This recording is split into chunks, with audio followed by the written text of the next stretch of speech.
Wrong number, right timing. Olivia, Hayes slumped against the brick wall of her tiny apartment, guitar balanced precariously on her knee. 3 years in Nashville, and all she had to show for it was calloused fingertips and a growing collection of rejection emails. Tonight's audition at the Bluebird Cafe had been particularly devastating. She'd fumbled the bridge of her best original song when she spotted a talent. Scout in the audience, you'll nail it next time. Her roommate Becca had assured her. But even Becca's unwavering optimism couldn't ease the sting. With a sigh, Olivia picked up her phone. She'd been working on a new melody all week, and she wanted to send the sheet music to her friend Derek for feedback. Her eyes burned with exhaustion as she attached the PDF and typed a message. This one feels different. Maybe the one that finally gets me noticed? Brutal honesty appreciated. She hit send without double-checking the number. Too tired to notice she'd tapped a contact she'd never messaged before. A wrong digit saved from when she'd applied to a music studio months ago. Across town, in a sleek penthouse overlooking the Cumberland River, Ethan Winter's phone buzzed. The 34-year-old music producer had just returned from a tedious industry dinner, where he'd been cornered by executives pushing manufactured pop acts. After 15 years producing chart-topping hits, Ethan felt increasingly hollow about the music his label was creating. Glancing at his phone, he frowned at the unfamiliar number and the attachment. Curiosity won out over caution. As the sheet music loaded on his screen, something about the composition caught his attention, raw emotion arranged with untrained but intuitive brilliance. He studied it for several minutes, humming sections softly. Whoever wrote this had something authentic, the very quality missing from his recent projects. Instead of ignoring the misdirected text, Ethan typed a response. I think you sent this to the wrong person, but I'm glad you did. This bridge needs work, but the chorus is something special. Who are you? Olivia's phone buzzed at 2 a.m., startling her awake. Reading the response, her heart raced. Wrong number, yes, but someone who understood music had seen her work. Someone who thought it was special. She hesitated, then typed back, I'm nobody yet, but I'd like to be somebody someday. Harmonizing hearts. What do you think of this chord progression? Olivia texted, attaching a voice memo of her playing guitar. 3 weeks had passed since that accidental text, and her mysterious music critic had become a daily presence in her life. She still didn't know his name, only that he went by Ian seemed to understand music in a way that made her feel both challenged and validated.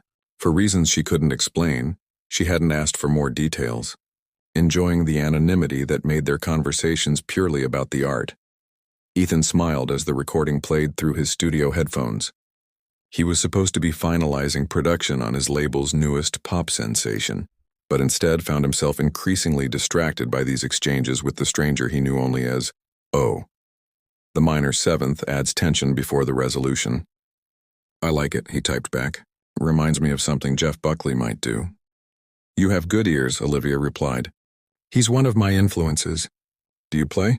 Ethan glanced at the platinum records lining his office wall. A bit, he answered, the understatement almost making him laugh. Piano mostly. Music's been my life since I was young. Their exchanges had started about music but gradually expanded. They discussed childhood memories, favorite coffee shops, and late-night philosophical questions. Something about the distance between them, this relationship existing purely in text, created a safe space for honesty. Bad day today? Olivia wrote one evening. Played at this dive bar where no one listened. Starting to wonder if I'm chasing an impossible dream. Ethan read her message while sitting in a meeting with label executives. He excused himself to reply. The ones who changed music were always the ones who kept going when nobody was listening. Send me what you played tonight. Later that week, Ethan found himself confessing his own frustrations. Everything I'm producing lately feels empty. Like I've lost touch with why I started making music. Then stop producing what feels empty, Olivia replied. What made you fall in love with music in the first place? The question haunted Ethan for days. As weeks turned to months, their connection deepened. Olivia's compositions evolved with Ethan's guidance, while his passion for authentic music rekindled through her raw talent. Playing an open mic at Melody's Corner this Friday, Olivia eventually shared. Trying out that song we've been working on? Ethan stared at his phone, feeling an unexpected flutter of nervousness. After 4 months of daily conversations, he realized he needed to hear her music in person.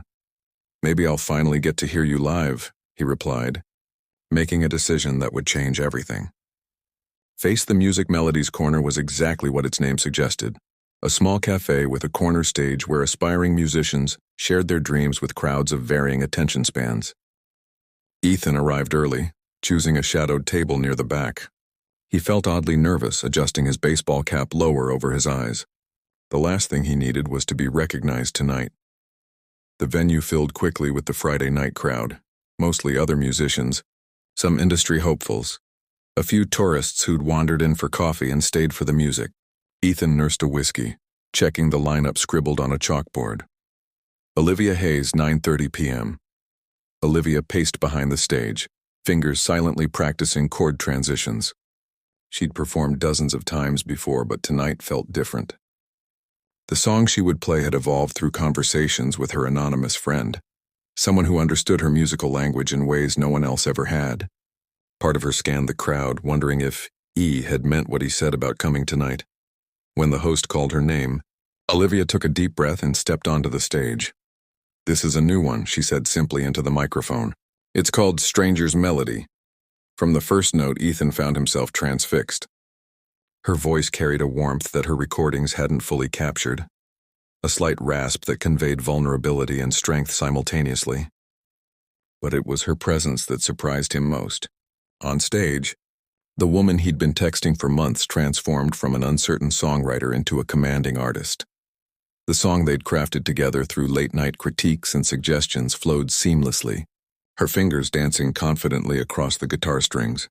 When she reached the bridge they'd reworked dozens of times, Ethan felt an unexpected tightness in his chest.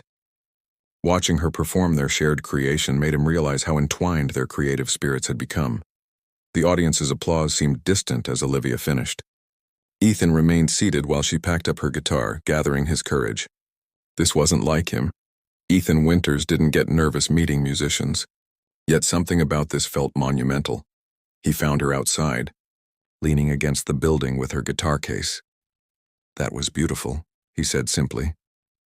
Olivia turned, studying the tall stranger with curious eyes. "Thanks. Are you a musician too?" "I work with music," Ethan said carefully, extending his hand. "I'm Ethan." Recognition flickered across her face. "Eh?" He nodded. "I'm Olivia, but I guess you figured that out." Her smile was tentative, processing the reality of him standing before her. "Your performance was even better than I imagined," he said. "Is that your professional opinion?" she asked, a hint of teasing in her voice. "Just my honest one," Ethan replied.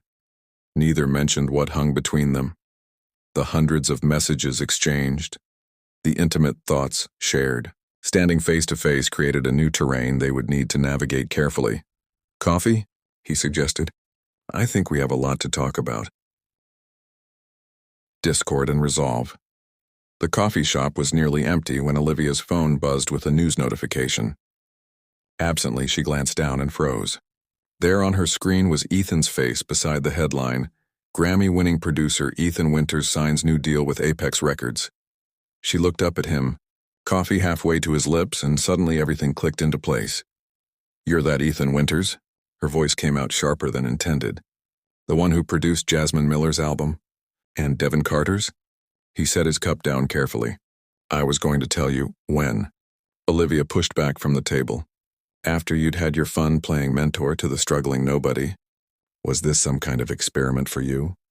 "Olivia, it wasn't like that." "What was it like then?" She gathered her belongings, ignoring the stares from nearby tables. "Did you get a good laugh watching me pour my heart out without knowing who I was talking to? Planning to steal my songs too?" Ethan remained seated, his expression pained but calm. "I never lied about who I am. I just didn't volunteer my full resume."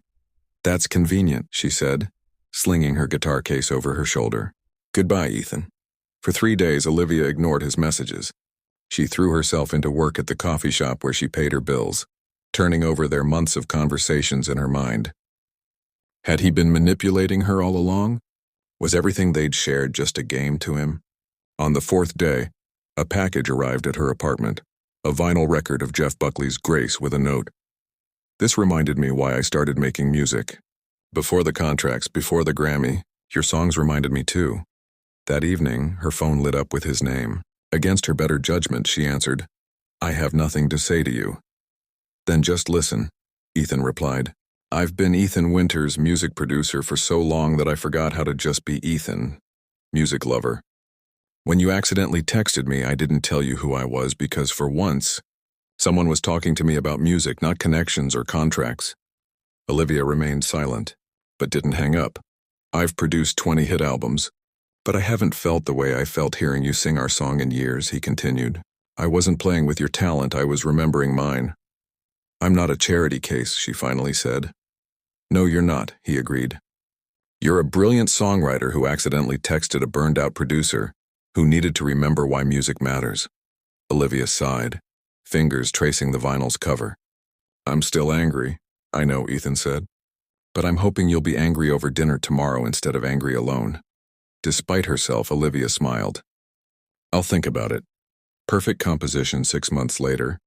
Olivia stood in the control room of Ethan's studio, watching as the session musicians recorded the final tracks for her debut EP.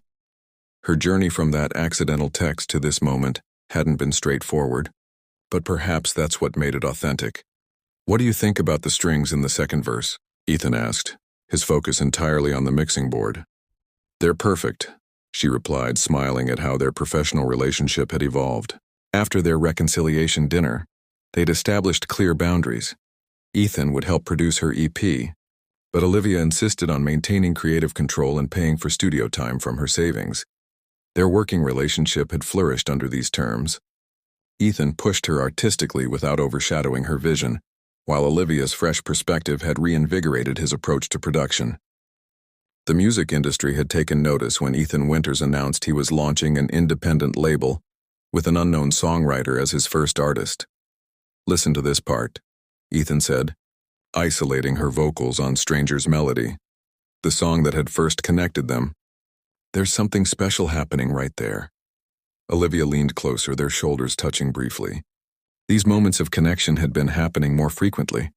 Lingering glances across the studio, late nights discussing lyrics that somehow turned into conversations about life. The easy synchronicity of their creative process.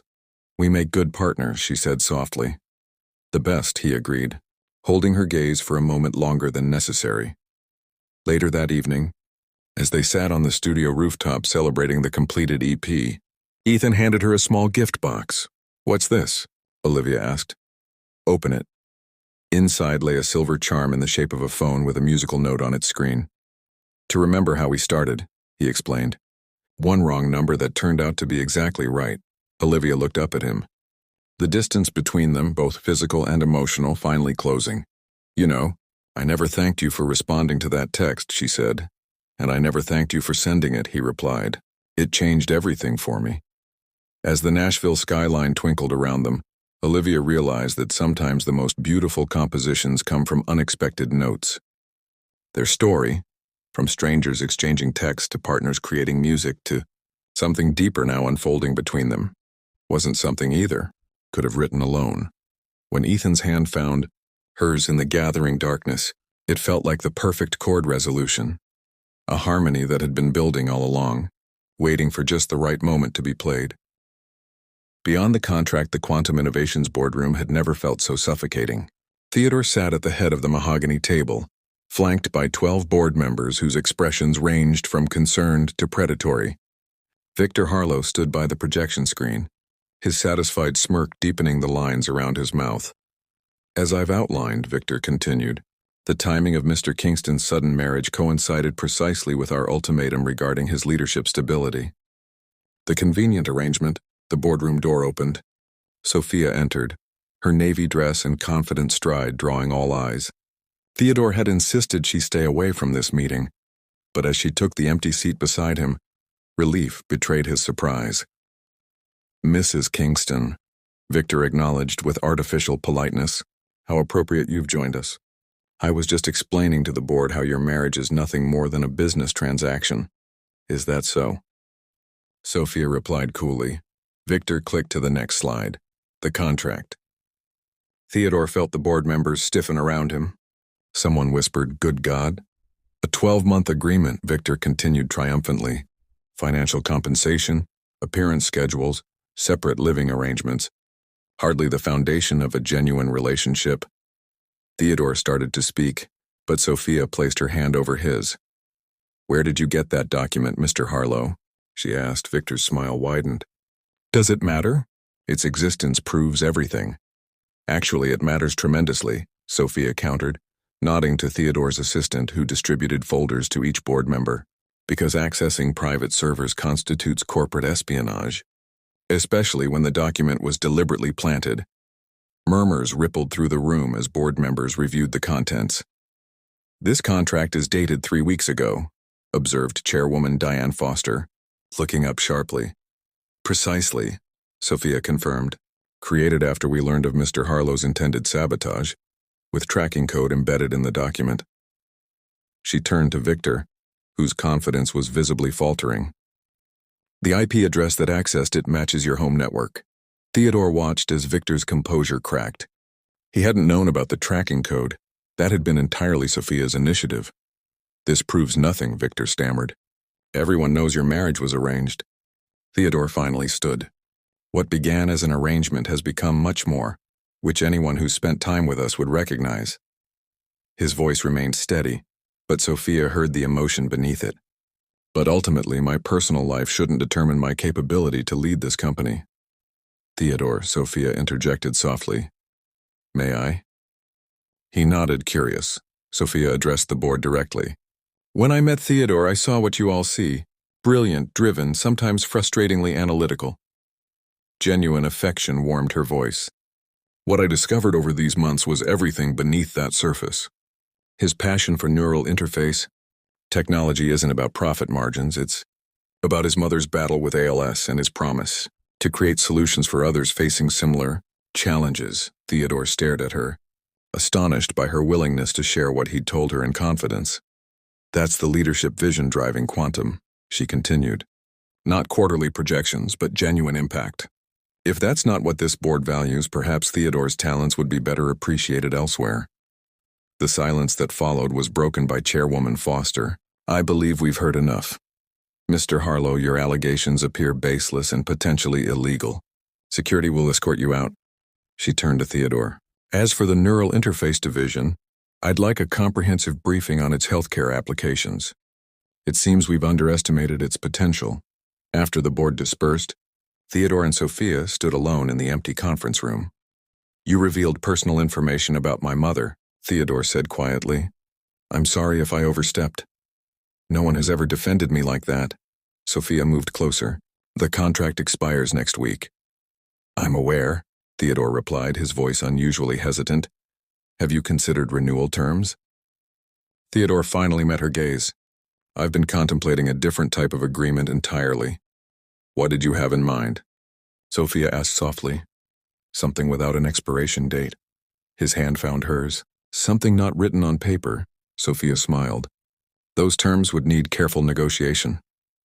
"I'm willing to spend considerable time on the details," Theodore said, his typical formality giving way to something warmer. "Perhaps a lifetime." "A lifetime contract?" Sophia stepped closer, the professional distance they'd maintained dissolving completely. "That's quite a commitment for someone who once considered marriage a business transaction." "I've learned that some partnerships transcend business logic," Theodore replied. "Some calculations can't be quantified on spreadsheets." "Are you getting sentimental, Theodore Kingston?" "Entirely your fault," he admitted. "And I find I don't mind at all."